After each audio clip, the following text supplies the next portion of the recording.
கர்த்தருடைய பரிசுத்த நாமத்திற்கு மகிமை உண்டாவதாக. இந்த நாளிலும் தேவன் நம்மோடு பேசும்படி தெரிந்து கொண்ட ஜீவனுள்ள தேவனுடைய வார்த்தை யோவான் 20ஆம் அதிகாரம் 19ஆம் வசனம். இயேசு வந்து நடுவே நின்று உங்களுக்கு சமாதானம் என்றார். இயேசு வந்து நடுவே நின்று உங்களுக்கு சமாதானம் என்றார். இந்த வார்த்தையின் மூலம் தேவன் நம்மோடு பேசும்படி ஒரு நிமிஷம் தலைவணங்கி ஜெபிப்போம். என் அன்பின் பரலோக பிதாவே, ஆண்டவரே, இந்த உயிர்த்தெழுதல் செய்தி ஒவ்வொருவருக்கும் பிரயோஜனமுள்ளதாக இருக்க என் தேவன் கிருபை தாங்க தகப்பனே. ஆண்டவரே, உம்முடைய மெல்லிய சத்தத்தை கேட்க நீர் அனுக்கிரகம் பாராட்டுங்க. அடையாளை உம்முடைய செட்டையில் மறைத்து உம்முடைய நாமம் வெளிப்பட கிருபை தாங்க. இயேசுவின் மூலம் ஜெபிக்கிறேன் பரலோக பிதாவே, ஆமீன். சென்ற நூற்றாண்டில் அமெரிக்க விஞ்ஞானிகள் சந்திரமண்டலத்திற்கு போனார்கள். அவங்க சந்திரமண்டலத்துக்கு போனதை இந்த உலகமே வியந்து பார்த்து கொண்டு இருந்தது. இவங்க சந்திரமண்டலத்துக்கு போனதை இந்த நாள் வரை பேசக்கூடிய ஒன்றாக தான் காணப்படுகிறது. இந்த சந்திரமண்டலத்துக்கு போனவங்க அங்கே போய் நாங்கள் உலக சமாதானத்திற்காக வந்தோம் அப்படின்னு சொல்கிற ஒரு பதத்தை எழுதிய ஒரு போர்டை அங்கே வைத்து விட்டு வந்தார்கள். உலக சமாதானத்துக்காக வந்தோன்னு சொல்கிறது ஒரு வேடிக்கையாக இருக்கிறது. இந்த உலகத்திலேயே சமாதானம் இல்லை. ஆனால் இவங்க சந்திரமண்டலத்தில் போய் உலக சமாதானத்திற்காக வந்தோம் என்று கூறுகிறார்கள். இந்த 2ஆம் உலக போருக்கு பிறகு இந்த உலகத்தில் யுத்தங்களும் யுத்தங்களினால சமாதான கேடுகளும் அழிவுகளும் தான் நடந்து கொண்டே இருக்கிறது. வல்லரசு நாடுகளாக திகழ்கிற அமெரிக்காவானாலும் சரி, ரஷ்யாவானாலும் சரி, இந்த யுத்தத்தை நிறுத்துவதற்கு யாரும் முற்படவில்லை. எல்லாரும் யுத்தத்தில் ஈடுபாடு தான் காட்டுகிறார்கள். இன்னைக்கு விண்வெளிக்கு போகிறதுலையும் வல்லரசு நாடுகள் போட்டி போடுகிறது. அதுக்கு கூட அநேக சின்ன நாடுகளும் போட்டி போட்டு கொண்டே தான் இருக்கிறது. உலகத்திலையும் போட்டி தான், விண்ணரசுக்கு போகிறதுலையும் போட்டி தான். இன்னைக்கு சமாதானம் அப்படின்னு சொல்கிற வார்த்தை உலகத்தில் மக்களால் எல்லாரும் அடிக்கடி யூஸ் பண்ணுற ஒரு வார்த்தையாக தான் இருக்கிறது. அரசியல் தலைவர்களானாலும் சரிதான், மத தலைவர்களானாலும் சரிதான், இந்த சமாதானம் அப்படின்னு சொல்கிறத அவங்க உபயோகப்படுத்துகிறாங்க.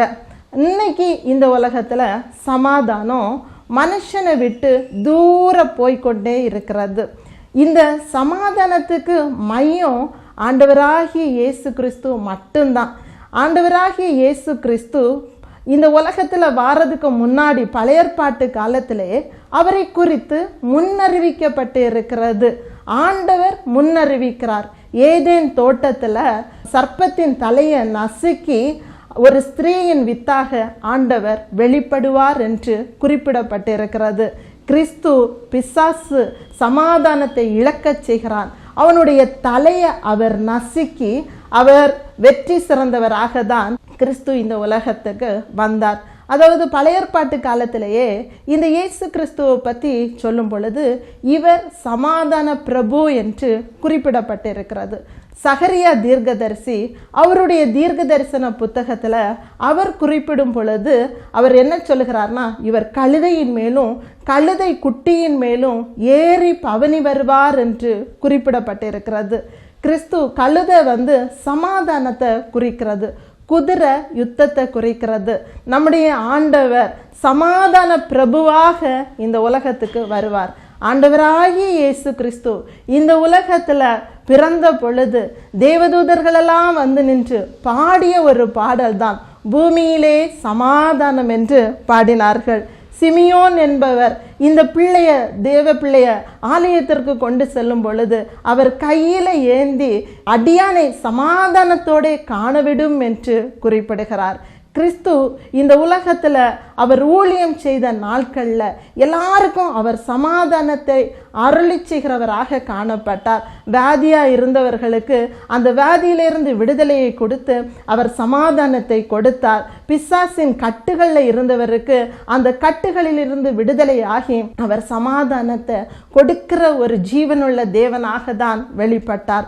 இன்னைக்கு இந்த உலகத்தில் மனுஷன் சமாதானம் அற்ற ஒரு சூழ்நிலை தான் மனுஷனுடைய வாழ்க்கையில் காணப்படுகிறது. காணப்படுகிறது.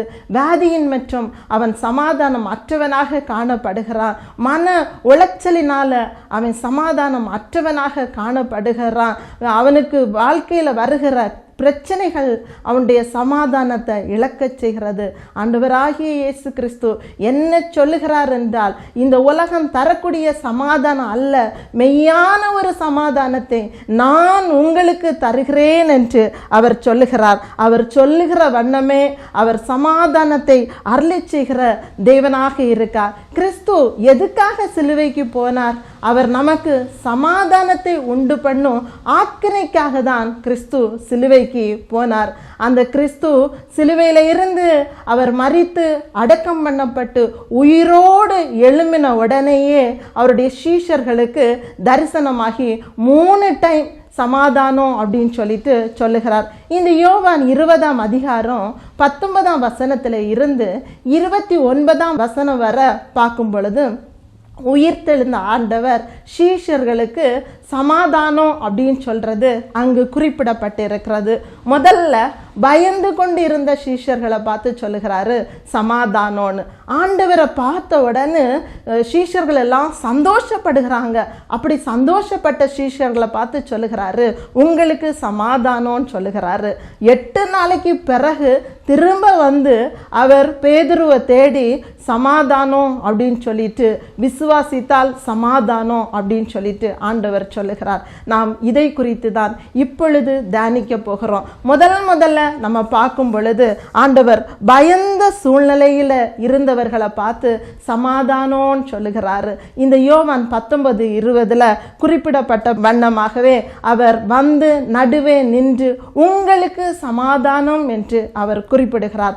ஆண்டவராகிய இயேசு கிறிஸ்துவ சிலுவையில் அறைந்து அவர் அடக்கம் பண்ணப்பட்ட பொழுது அங்கு சீஷர்களுக்குள்ள ஒரு பெரிய பயமும் திகிலும் நடுக்கமும் உண்டாயிற்று. கிறிஸ்துவை பிடித்த உடனே சீஷர்கள்லாம் அவரை விட்டு ஓடி போயிட்டாங்க. ஆண்டவர் மட்டும் தனிமையாக தான் அங்கு காணப்படுகிறார். சிலர் அவரை மறுதளித்தாங்க. பேதுரு சொல்ற நேரத்துல அவர் சத்தியமா எனக்கு இவரை தெரியாதுன்னு சொல்லுகிறார். யோவான் அவருடைய சிலுவையில் அண்டையில அவர் வந்து நின்றார் என்று குறிப்பிடப்படுகிறது. இப்படி இயேசு கிறிஸ்துவின் அந்த சிலுவை பாடுகளின் போது சீஷர்கள் எல்லாரும் அவரை விட்டுட்டு போயிட்டாங்க. இந்த சீஷர்களுக்குள்ள ஒரு பயம். என்ன பயம்னா, கிறிஸ்துவுக்கு கூட நம்ம இருந்ததுனால அவரை பிடிச்சு சிலுவையில் அரைஞ்சாச்சு, அடுத்தது நம்மளை பிடித்து அவர்கள் எதையாவது செய்து விடுவார்களோ என்ற ஒரு பயம் அவர்களுக்குள்ளாடி ஏற்பட்டு இருந்ததுனால அவங்க என்ன செய்கிறாங்கன்னா, சீஷர்கள் எல்லாம் கூடி மேல் வீட்டில் அவங்க கதவை பூட்டிட்டு எல்லாரும் உள்ளுக்கு இருக்கிறாங்க. யூதர்களுக்கு பயந்ததுனால பூட்டிய கதவுக்குள்ளாடி அவர்கள் இருந்தார்கள் என்று வேதத்தில் குறிப்பிடப்பட்டு இருக்கிறது. அந்த பூட்டிய கதவுக்கு உள்ள ஆண்டவர் போய் பயந்த சூழ்நிலையில் இருந்த அந்த சீஷர்களை பார்த்து ஆண்டவர் சொல்லுகிறார் உங்களுக்கு சமாதானம் என்று சொல்லுகிறார். ஆம், கிறிஸ்துவுக்குள் மிகவும் பிரியமானவர்களே, இந்த நாளிலும் கூட, இந்த உயிர்த்தெழுதல் பண்டிகையிலும் கூட பயந்த ஒரு சூழ்நிலையில இருக்கிறீங்களா? உங்க ஒவ்வொருவரையும் ஆண்டவர் பார்த்து சொல்லுகிற காரியம் உங்களுக்கு சமாதானம், பயப்படாதிருங்க, உங்களுக்கு சமாதானம் என்று சொல்லுகிறார். ஆண்டவராகிய இயேசு கிறிஸ்து இந்த உலகத்துல சுற்றி திரிந்த நாட்கள்ல அவர் அண்டையில அநேகர் வந்தாங்க. அவங்கள பார்த்து ஒரே ஒரு கேள்வி தான் கேட்கிறாரு. அவங்கள பார்த்து அவர்களுக்கு சமாதானம் அப்படின்னு சொல்லிட்டு தான் ஆண்டவர் சொல்லுவதை நாம் வேதாகம் முழுவதும் நாம் புரட்டி பார்க்கும் பொழுது நாம் பார்க்க முடிகிறது. யோவான் 8ஆம் அதிகாரத்துல ஒரு அழகான ஒரு சம்பவம் குறிப்பிடப்பட்டு இருக்கிறது. ஆண்டவர் 5 அப்பத்தையும் 2 மீனையும் அவர் கொடுத்த பிறகு சொல்லப்பட்டு இருக்கிற சம்பவம் என்னன்னா, சீஷர்கள்ட்ட சொல்லுகிறார், நீங்க அக்கறைக்கு போங்க அப்படின்னு சொல்லி சீஷர்களை அனுப்பிட்டு ஆண்டவர் ஜெபம் பண்ணிட்டு இருக்கிறார். அந்த நேரத்தில் சீஷர்கள் எல்லாம் என்ன செய்யறாங்கன்னா, எல்லாரும் சேர்ந்து ஒரு படகை எடுத்துக்கொண்டு அக்கறைக்கு போறாங்க. அப்படி அக்கறைக்கு போகிற வழியிலேயே திடீர்னு ஒரு பெரிய புயல் எழும்புகிறது, திடீர்னு காற்று அடிக்கிறது. இவங்களுக்கு பயம் ஏற்பட்டு விட்டது. என்ன பயம்னா, இந்த படகு கமுந்து விடுமோ என்ற ஒரு பயம் ஏற்பட்டது. ஆண்டவர் கடலின் மேல் நடந்து சென்று பயந்த சூழ்நிலையில் இருந்த அந்த சீஷர்களை பார்த்து ஆண்டவர் சொல்லுகிறாரு, பயப்படாதுங்க அப்படின்னு சொல்லுகிறார். இன்னைக்கு ஆண்டவரே தேடி வந்து பயப்படாதுங்க அப்படின்னு சொல்லிட்டு ஆண்டவர் குறிப்பிடுகிறார். உயிர்த்தெழுந்த ஆண்டவர், அவர் யாருடைய கைக்கும் விட்டு கொடுக்காத தேவன். சீஷர்கள் மனுஷனுக்கு பயந்து இருந்தார்கள், யூதருக்கு பயந்து இருந்தார்கள், ரோமர்களுக்கு பயந்து இருந்தார்கள். கடல்ல போர் நேரம் படகு கமிழ்ந்துருமோன்னு சொல்லி பயந்து இருந்தாங்க. அவ யார் கையிலையும் ஆண்டவர் விட்டு கொடுக்கல. ஆண்டவர் இன்னைக்கும் நம்ம பயந்து கொண்டு இருக்கிறோமோ, ஏதோ ஒரு காரியத்தை குறித்து இது என்ன ஆகுமோ, எப்படி நடக்குமோ, நான் என்ன செய்வேன் அப்படின்னு சொல்ற பயத்தோடு இந்த செய்தியை கேட்டுக்கொண்டிருக்கிற உங்க ஒவ்வொருவரையும் அவர் பார்த்து சொல்லுகிறார், அவர் விட்டு கொடுக்காத ஒரு தேவன். அந்த தேவன் ஒருபோதும் நம்மளை கைவிட மாட்டார். பயந்து கொண்டு இருக்கிறவர்களை பயப்படாதுங்க, உங்களுக்கு சமாதானம் என்று உயிர்த்தெழுந்த ஆண்டவர் சொல்லுகிறார். அப்போஸ்தல நடபடிகள் புத்தகம் முழுவதையும் நம்ம பார்க்கும் பொழுது அங்கு இயேசு கிறிஸ்துவுடைய சீஷர்களை பத்தி குறிப்பிடப்பட்டிருப்பதை நம்ம பார்க்க முடிகிறது. பேதுரு, பவுல் பத்தி அங்க அதிகமாக சொல்லப்பட்டு இருக்கிறது. இவங்க இயேசு கிறிஸ்து உயிரோடு எழும்பினார் அப்படின்னு உள்ள செய்தியை மக்கள் மத்தியில் அறிவிக்கிறதற்காக அவர்கள் பட்டணம் தோறும் கிராமம் தோறும் அவங்க கடந்து போனாங்க. ஆனா ஒரு கூட்டம் ஜனங்கள், யூதர்களும் ரோமர்களும் இவங்களுக்கு எதிராக அவர்கள் செயல்பட்டாங்க.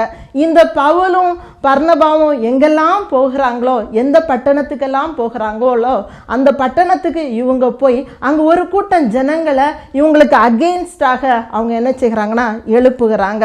இப்படி அவங்களுடைய ஊழிய பாதையில ஒரு நெருக்கம், ஒரு பயமான ஒரு சூழ்நிலையிலும் ஆண்டவர் அவங்க பக்கத்துல நின்று அவங்களுக்கு பலம் கொடுத்து அவங்களுடைய ஊழியத்தை ஆசீர்வதித்து ஆண்டவர் பெருக செய்து பயத்தை நீக்கி ஆசீர்வாதத்தை அருளுகிற ஒரு தேவனாக இருக்கிறார். இன்னைக்கு நம்முடைய சூழ்நிலைகளை பார்த்து நீங்க பயப்படாதுங்க. சூழ்நிலை எப்படி இருந்தாலும் சரிதான், ஆண்டவர் நிச்சயமாகவே பயத்தை நீக்குவதற்கு வல்லமை உள்ளவராக இருக்கிறார். அவர் சொல்லுகிறார், நீ பயப்படாத, நான் உன் கூட இருக்கிறேன்னு. பாருங்க, அந்த ஆண்டவர் நமக்கு கூட இருந்து நம்முடைய எல்லா பயத்தையும் அவர் மாற்றி போடுகிறவராக இருக்கிறார். அவர் சொல்லும் பொழுது, இன்னும் வேதாகமத்தை புரட்டி பார்க்கும் பொழுது ஆண்டவர் சொல்லுகிற ஒரு காரியம் என்னன்னா, நீ ஒன்றையும் குறித்து கவலைப்படாத. உனக்கு என்ன கஷ்டம், உனக்கு என்ன பயம் இருக்குதோ, நீ ஸ்தோத்திரத்திற்குரிய ஜெபத்தினாலே எனக்கு தெரியப்படுத்து அப்படின்னு சொல்லிட்டு ஆண்டவர் சொல்லுகிறார். ஏசாயா 41:2 பார்க்கும் பொழுது, நான் உன் வலது கரத்தை பிடித்து நான் உன்னை நடத்துவேன், நீ பயப்படாதன்னு சொல்லுகிறார். இன்று உயிரோடு எழும்பின தேவன், அவர் நம்முடைய வலது கரத்தை பிடித்து கொண்டு இருக்கிறார். ஒரு காரியத்தை குறித்தும் பயப்படாதுங்க. அவர் நிச்சயமாகவே சொன்னதை செய்கிற தேவனாக அவர் இருக்கிறார். பயப்படுகிற சூழ்நிலை எதுவாக இருந்தாலும் பரவாயில்லை, அவர் உன்னுடைய வலது கரத்தை பிடித்து கொண்டிருக்கிறார். பயப்படுகிற ஒவ்வொருவருக்கும் உயிர்த்தெழுந்த ஆண்டவர், பயப்படாதிருங்கள், நான் உங்களுக்கு சமாதானத்தை அருளுகிறேன் என்று ஆண்டவர் குறிப்பிடுகிறார். இரண்டாவதாக நாம் பார்க்கும் பொழுது, அவரை கண்டு சந்தோஷப்படுகிறவர்களை பார்த்து அவர் உங்களுக்கு சமாதானம் என்று சொல்லுகிறார். இந்த யோவான் 20:20 பார்க்கும் பொழுது, இயேசு அந்த பூட்டின வீட்டுக்குள்ளாடி பிரவேசித்து சீஷர்களுக்கு அவருடைய கையில் இருக்கிற காயத்தை காட்டி கொடுக்கிறாரு. அடுத்தது என்ன செய்கிறாருன்னா, தன்னுடைய விழாவை காட்டி கொடுக்கிறாரு. இதை பார்த்த சீஷர்களுக்கு பயங்கரமான ஒரு சந்தோஷம். உயிர்த்தெழுத ஆண்டவரை நாங்க பார்த்துட்டோமே அப்படின்னு சொல்லி அவங்க சந்தோஷப்படுகிறாங்க. அப்படி சந்தோஷப்பட்ட சீஷர்களை பார்த்து ஆண்டவர் சொல்லுகிறாரு, சமாதானம் அப்படின்னு சொல்லிட்டு சொல்லுகிறாரு.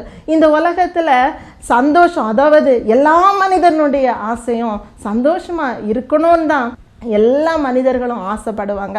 ஆனால் சில நேரத்தில் சமாதானம் இல்லாமல் சந்தோஷம் இல்லாத சூழ்நிலைகள் ஏற்படுகிறது. அந்த சந்தோஷத்துக்கான வழி நம்மளுக்கு கரெக்டாக தெரிஞ்சிருந்தா கண்டிப்பாக இந்த உலகத்தில் நம்ம சந்தோஷமாக இருக்கலாம். சந்தோஷத்தை நம்ம பார்க்கும் பொழுது ரெண்டு விதமா சொல்லலாம். ஆண்டவருக்கு கூட இருக்கும் பொழுது வரக்கூடிய சந்தோஷம், இந்த சந்தோஷம் ஒரு பேரின்ப சந்தோஷம். இந்த சந்தோஷம் நமக்கு சமாதானத்தை தருகிறது.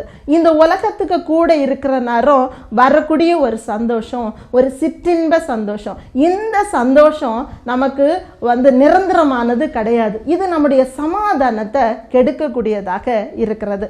இளையகுமாரனுடைய அந்த கதையில நம்ம பார்க்கும் பொழுது அவன் தகப்பனுக்கு வீட்டுக்கு உள்ளதான் இருக்கிறான். தகப்பனுக்கு வீடு எப்படிப்பட்டது? பேரின்பம் நிறைந்த சந்தோஷமும் சமாதானமும் உண்டு பண்ணுகிற ஒரு இடம். அங்க இருந்துகிட்டு உலகத்தை அவன் எத்தி பார்க்கிறான். அவன் என்ன நினைக்கிறான்னா, இந்த உலக சந்தோஷம் நிலையானது, நிரந்தரமானது என்று சொல்லி அவன் உலக சந்தோஷத்தை ஆசைப்பட்டு அவன் தகப்பன் வீட்டில் இருந்து அவனுக்கு வேணும்னு உள்ளதெல்லாம் எடுத்துட்டு உலகத்துக்கு கூட போகிறான். கொஞ்ச நாள் சந்தோஷமாக தான் இருந்தான், எந்த குறையும் இல்லை. ஆனால் அந்த சந்தோஷம் அவனுக்கு நிரந்தரமானதாகவே இல்லை. என்ன நடந்ததுன்னா, அவனுடைய ஃப்ரெண்ட்ஸ்லாம் அவனை விட்டுட்டு போயிட்டாங்க. அடிப்படை தேவைகளுக்கே அவன் கஷ்டப்படுகிறான். அவன் சாப்பாட்டுக்கு கஷ்டப்பட்டு பண்டிகள் தின்றதை அவன் தின்னான் அப்படின்னு சொல்லிட்டு வேதத்தில் குறிப்பிடப்பட்டு இருக்கிறது. அவன் கிறிஸ்துவுக்குள் பிரியமானவர்களே, உலக சந்தோஷம் நிலையானது கிடையாது. இவன் என்ன செய்யறான்னா, திரும்ப அந்த பேரின்ப சந்தோஷத்துக்கு உள்ளாடி போக ஆசைப்பட்டு தகப்பனிடத்துல போகிறான். தகப்பே தன்னுடைய மகன் வருவதை நினைத்து அவனை அணைத்து கொண்டு பெரிய விருந்தே ஆயத்தப்படுத்தி அவனை இந்த உலக சந்தோஷம் மாயை, இந்த பேரின்ப சந்தோஷத்துக்கு வா அப்படின்னு சொல்லிட்டு தகப்பன் அவனை ஏற்றுக்கொள்ளுகிறான். இன்னைக்கு இந்த உலகத்துல நாமும் அப்படிப்பட்டவர்களாக தான் இருக்கிறோம், கிறிஸ்தவர்களாக இருக்கிறோம்.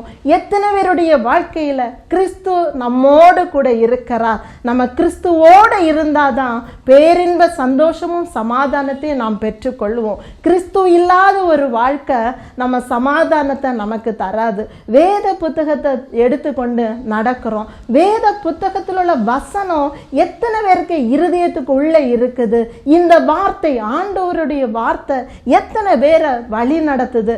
இந்த வார்த்தை உன் வாழ்க்கையில் நடத்துமானால் நிச்சயமாகவே ஆண்டவர் தரக்கூடிய அந்த மெய்யான சந்தோஷத்தை, அந்த பேரின்ப சந்தோஷத்தையும் சமாதானத்தையும் பெற்றுக்கொள்வோம். இந்த வேத புத்தகத்துல ஞானி யாருன்னு கேட்டா சாலோமோன் என்று சொல்லுவார். அந்த ஞானத்துல சிறந்த அந்த சாலோமோன் கூட இந்த உலக சந்தோஷத்தை எல்லாம் நல்லா அனுபவிச்சுட்டு அவர் என்ன சொல்லுகிறார்னா, அதாவது உலக சந்தோஷத்துல எனக்கு என்ன வீடு வேணும், நான் வீடை கட்டினேன், திராட்சை தோட்டத்தை அமைத்தேன், அரண்மனையை கட்டினேன், என் கண்ணுக்கு எதெல்லாம் நல்லா தெரிஞ்சதோ அது எல்லாவற்றையும் நான் அனுபவித்தேன், என் இருதயத்துக்கு இது வேண்டாம் அப்படின்னு எதையும் நான் விலக்கி வைக்கல. மொத்தத்துல இந்த உலகத்துல எது எதெல்லாம் சந்தோஷத்தை தருமோ எல்லா சந்தோஷத்தையும் நான் அனுபவித்தேன். ஆனா இந்த சந்தோஷம் நம்மளுக்கு நிரந்தரமானது கிடையாது. அவர் அழகா பிரசங்கில சொல்லும் பொழுது சொல்லுகிறார், மாயை மாயை, சூரியனுக்கு கீழே எல்லாம் மாயை என்று பிரசங்கி 2ஆம் அதிகாரம் 11ஆம் வசனத்துல குறிப்பிடப்பட்டிருப்பதை நம்ம பார்க்க முடிகிறது. ஆம் கிறிஸ்துவுக்குள் பிரியமானவர்களே, இந்த உலகம் தரக்கூடிய சந்தோஷம் அது ஒரு மாயையானதாக தான் காணப்படும். கிறிஸ்து தரக்கூடிய சந்தோஷம் நமக்கு சமாதானத்தை உண்டு பண்ணுகிறதாக இருக்கிறது. இன்னைக்கு இந்த உலகத்துல எனக்கு சந்தோஷம் இல்லையே, எனக்கு சமாதானம் இல்லையேன்னு கலங்குறோமா? நீ இயேசுவை நோக்கி பார். அந்த சீசர்கள் உயிர் தெளிந்த ஆண்டவரை பார்த்த உடனேயே சந்தோஷப்பட்டாங்க. நாங்க இயேசுவை கண்டுட்டோம். நீங்க இயேசுவை காண்கிற ஒவ்வொருவருக்கும் அவர் சமாதானத்தை அருளுகிற தேவனாக இருக்கிறார். ஆயத்துறையில வேலை செய்த சகையுடைய வாழ்க்கையை பார்க்கும் பொழுது அவனுக்கு பதவி அவனுக்கு சந்தோஷத்தை கொடுக்கல. அவன் நிறைய ஏழைகளை ஒடுக்கி அநேக பணத்தை சம்பாதித்தான் என்று குறிப்பிடப்பட்டிருக்கிறது. அந்த பணம் அவனுக்கு சந்தோஷத்தை கொடுக்கல. அவன் என்ன செய்கிறான்னா, ஆண்டவரை பார்க்கணும்னு ஆசைப்படுறான். அதனால அத்திமரத்துக்கு மேலே யாரு இருக்கிறான், அவன் ஆசைப்பட்டான் ஆண்டவரை பார்க்கணும்னு. ஆண்டவர் அவனை அனார்ந்து பார்த்து, சகைவே நீ இறங்கி வா, நான் உன் கூட வாரேன் அப்படின்னு சொல்லிட்டு ஆண்டவர் சொல்லுகிறார். உடனே சகைவு ஆண்டவரை பார்த்து சொல்லுகிறான், நான் பதவி ஆசை பிடித்தவனாக இருந்தேன், நான் அநியாய சம்பாத்தியம் உள்ளவனாக இருந்தேன், நான் ஏழைகளை ஒடுக்கினேன். தன்னுடைய தவற ஆண்டவரை பார்த்தவுடன் அவன் ஒத்துக்கொண்டு அவனை திருத்திட்டான். அதனாலதான் கிறிஸ்து அவனுக்கு வீட்டில் போய் அவனுக்கு கூட அவர் போஜனம் பண்ணி அவனுக்கு சமாதானத்தை அருளுகிற தேவனாக இருந்தார். ஆம் கிறிஸ்துவுக்குள் பிரியமானவர்களை, இயேசுவை நம்ம நோக்கி பார்க்கும் பொழுது உண்மையிலே நம்ம அந்த சமாதானத்தை பெற்றுக்கொள்வோம் சொல்றல எந்த விதமான சந்தேகமும் இல்லை.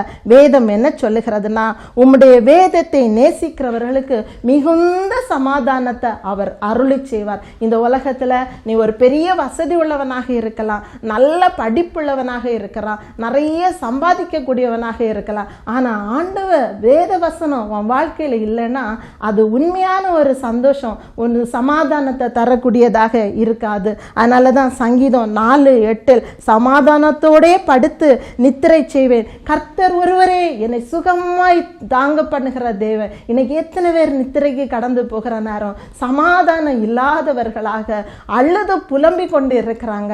சமாதானத்தை தருகிற ஆண்டவராகிய இயேசு கிறிஸ்து இன்னைக்கு உயிரோடு எழும்பி இருக்கிறார். விசுவாசிங்க, அந்த ஆண்டவர் நிச்சயமாகவே சமாதானத்தை தந்து உங்களை சமாதானத்தோடு தூங்க பண்ணுகிற தேவனாக இருக்கிறார். மூன்றாவதாக விசுவாசித்தவர்களுக்கு சமாதானம். இந்த யோவான் 20:26 பார்க்கும் பொழுது மறுபடியும் 8 நாளைக்கு பின்பு இந்த சீஷர்கள் எல்லாம் கூடி இருந்த இடத்துல உயிர்த்தெழுந்த ஆண்டவர் வந்து, தோமாவும் அந்த நேரத்தில் அங்க இருக்கிறாரு, அவரை பார்த்து உங்களுக்கு சமாதானம் ஆண்டவர் சொல்லுகிறார். முதல் டைம் ஆண்டவர் சீஷர்கள் இடத்துல உங்களுக்கு சமாதானம்னு சொல்ற நேரத்துல தோமா அங்க கிடையாது. தோமாட்ட சீஷர்கள் சொன்னாங்க, உயிர்த்தெழுந்த ஆண்டவரை நாங்க பார்த்தோம் சொல்ற நேரத்துல தோமாவால நம்பவும் முடியல, நம்பாம இருக்கவும் முடியல. அந்த சூழ்நிலையில இருந்த தோமாவை பார்த்து தான் ஆண்டவர் மறுபடியும் வருகிறார். 8 நாளைக்கு பின்பு தோமாட்ட சொல்லுகிறார், உன் கைய எடுத்து என் கைய பாரு, ஆணி பாய்ந்த என் கரத்தை பாரு, எனக்கு விழாவை நீ பாரு, ஈட்டி பாய்ந்த என்னுடைய விழாவை தொட்டு பாரு அப்படின்னு சொன்ன உடனே அந்த தோமா என்ன சொல்லுகிறார், என் ஆண்டவரே என் தேவனே என்று சத்தமிட்டு அவன் அழுதான் என்று குறிப்பிடப்பட்டிருக்கிறது. நான் சும்மா இல்லை ஆண்டவரே, நான் உங்களை சந்தேகப்பட்டு விட்டேன் அப்படின்னு சொல்லிட்டு ஆண்டவர் சொல்லுகிறார். விசுவாசிக்கிறவர்களுக்கு சமாதானம் என்று ஆண்டவர் குறிப்பிடுகிறார். ஆம், கிறிஸ்துவுக்குள் மிகவும் பிரியமானவர்களே, ஆண்டவராகிய இயேசு கிறிஸ்து இந்த உலகத்துல சுற்றி திரிந்த நாட்கள்ல திரளான ஜனங்கள் அவரை பார்க்கறதுக்கு ஓடி ஓடி வந்தாங்க. அவங்களெல்லாம் பார்த்து ஒரே ஒரு கேள்விதான் ஆண்டவர் கேட்கிறார், நான் இதை செய்வேன் என்று நீ விசுவாசிக்கிறாயா என்று ஆண்டவர் கேட்கிறார். அந்த விசுவாசிக்கிறவங்களுக்கு தான் ஆண்டவர் சமாதானத்தை அருளி செய்கிற தேவனாக இருக்கிறார். லூக்கா 8ஆம் அதிகாரத்துல ஒரு ஸ்திரீயுடைய விசுவாசத்தை பத்தி அங்கு குறிப்பிடப்பட்டு இருக்கிறது. 18 வருஷமா பெரும்பாடு உள்ள ஒரு ஸ்திரீ, அவ என்ன செய்கிறா, மருத்துவர்கிட்ட போறா, அவ பார்க்காத வைத்தியம் கிடையாது. அப்படிப்பட்ட சூழ்நிலையில 18 வருஷமா இந்த வியாதியில இருந்து எனக்கு ஒரு விடுதலை கிடைக்கவில்லையே என்று இயேசுக்கு கிட்ட வந்தா விடுதலை கிடைக்கும்னு சொல்ற ஒரு விசுவாசம் அவளுக்கிட்ட இருந்தது. அவ என்ன செய்கிறான்னா இயேசுவை பார்க்க வருகிறா. இயேசுவோ திரள் கூட்ட ஜனங்களோடு அவர் போய் கொண்டிருக்கிறார். அந்த கூட்டத்துக்குள்ள நுழைஞ்சி ஆண்டவருடைய வஸ்திரத்தின் ஓரத்தை அவ தொடுறா. தொட்ட உடனேயே அவ சுகத்தை பெற்றுக்கொண்டார். கிறிஸ்து என்ன சொல்லுகிறார்னா, உன் விசுவாசம் உன்னை ரட்சித்தது, நீ சமாதானத்தோடே போ என்று அவர் சொல்லுகிறார். அந்த விசுவாசம் தான் உனக்கு சமாதானத்தை தந்து, நீ என்கிட்ட வந்த கிடைக்கும்னு நீ விசுவாசித்த, நீ சமாதானத்தை பெற்றுக்கொண்டா. அதே மாதிரி தான் நம்ம பழைய ஏற்பாட்டு காலத்துல அன்னாளுடைய வாழ்க்கையை நம்ம பார்க்கும்போது கவலையும் சஞ்சலமும் வருத்தமும் நிறைந்த ஒரு வாழ்க்கை தான் இந்த அன்னாள் வாழ்ந்து கொண்டிருந்தாள். பண்டிகை தோறும் அவளுடைய சக்கலத்தை இவளுக்கு பிள்ளை இல்லையே என்பதற்காக பரியாசம் பண்ணி அவளை பேசி கொண்டு இருந்தாள். ஆனா ஒரு நாள் இந்த அன்னாள் என்ன செய்தார்னா, ஒரு பண்டிகை தினத்து அன்று அவள் விசுவாசத்தோடு ஆண்டோருடைய சமூகத்துக்கு கடந்து போனார். நான் விசுவாசிக்கிறவர், எனக்கு குழந்தையை தருவதற்கு வல்லமை உள்ள தேவன் என்று அவள் விசுவாசத்தோடு போகிறார். விசுவாசத்தோடு அவள் ஜெபம் பண்றா. ஜெபம் பண்ணிட்டு எழும்பி வரும் பொழுது வேதம் என்ன சொல்லுகிறான்னா, அதன் பிறகு அவள் துக்க முகமாக இருந்தது இல்லை என்று குறிப்பிடப்பட்டிருக்கிறது. அவன் கிறிஸ்துவுக்குள் பிரியமானவளே, விசுவாசம் அவளை துக்கமாக்கல. விசுவாசித்ததுனால ஆண்டவர் ஒரு பெரிய ஒரு தீர்க்க தரிசிய அவளுடைய கர்ப்பத்துல குறித்து அவ ஆச்சரியப்படுற அளவுக்கு சமாதானத்தை கொடுத்து ஆண்டவர் வழி நடத்துகிறவராக இருக்கிறார். அதனாலதான் வேதம் என்ன சொல்லுகிறதுனா, நம்முடைய விசுவாசம் தான் உலகத்தை ஜெயிக்கிற ஜெயம். இன்னைக்கு நம்ம நினைக்கலாம், பணம் இருந்தா இந்த உலகத்தை ஜெயித்துடலான்னு, நம்மளுக்கு நல்ல படிப்பு இருந்தா இந்த உலகத்தை ஜெயிச்சிடலான்னு. இல்லை இல்லை, அதெல்லாம் என்னைக்குமே ஒரு தோல்வியை தான் உண்டு பண்ணும். அழகா சொல்லி இருக்கிறார் வேதம் சொல்லுகிறது, உலகத்தை ஜெயிக்கணும்னா உனக்கு விசுவாசம் வேணும்னு. ஏசாயா 26 3:3 ஒரு அழகான ஒரு வசனம் குறிப்பிடப்பட்டிருக்கிறது. உம்மை உறுதியாய் பற்றி கொள்ளும் மனதை உடையவன் உமையே நம்பியிருக்கிறபடியால் நீர் அவனை பூரண சமாதானத்தோடே காத்து கொள்ளும் என்று. ஆண்டவரை உறுதியா பற்றி கொள்ற இருதயம் இருக்கிறவர்களாக இருக்கணும். என் வாழ்க்கையில என்ன நடந்தாலும் சரி, என் தேவன் அனுமதிக்காம என் வாழ்க்கையில எந்த கஷ்டமோ எந்த நஷ்டமோ வராது. என்னுடைய தேவன் யார் கையில என்னை விட்டு கொடுக்க மாட்டார் என்ற விசுவாசம் நமக்கு இருந்தேன்னா நிச்சயமாகவே அதுல என்ன சொல்லியிருக்குன்னா, பூரண சமாதானம். சாதாரண ஒரு சமாதானம் இல்லை. ஆண்டவரை நீ விசுவாசிக்கும் பொழுது உனக்கு பூரண சமாதானத்தை அவர் அருளி செய்கிற தேவனாக இருந்தால், ஆம் கிறிஸ்துவுக்குள் மிகவும் பிரியமானவர்களே, பயந்து கொண்டிருந்த சீஷர்களை பார்த்து உங்களுக்கு சமாதானம் என்றால், ஆண்டவராகிய இயேசு கிறிஸ்துவை நோக்கி பார்த்த சீஷர்களை பார்த்து உங்களுக்கு சமாதானம் என்றால், 8 நாளைக்கு பின்பு திரும்பவும் தோமாவை தேடி வந்து விசுவாசி சமாதானம் என்று சொன்ன ஆண்டவர் இன்று உயிரோடு எழும்பி இருக்கிறார். அந்த உயிர் தெழுந்த ஆண்டவரை நீ விசுவாசித்தா என்றால் உன் வாழ்க்கையில் கண்டிப்பா சமாதானம் உண்டு.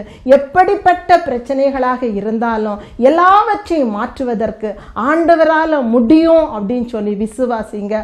பயம் உங்களை விட்டு மாறட்டும். கிறிஸ்துவை நோக்கி பார்த்து விசுவாசத்தோடு கடந்து போகும் பொழுது நிச்சயமாகவே உயிர் தெழுந்த ஆண்டவர் உங்களுடைய வாழ்க்கையில் செயலாற்றுவார் என்பதில் எந்த விதமான சந்தேகமும் இல்லை. தேவன் தாமே நம்மை ஆசீர்வதிப்பாராக. ஆமீன். என் அன்பின் பரலோக பிதாவே, இந்த செய்தியின் மூலம் ஆண்டவர் ஒவ்வொருவரையும் ஆசீர்வதியும் தகப்பனே. பயத்தோடு கேட்டுக்கொண்டிருந்த உம்முடைய பிள்ளைகளை நீர் கண்ணோக்கும் தகப்பனே. அவர்களுடைய பயம் அவர்களை விட்டு முற்றிலும் மாறி போகட்டும் அப்பா.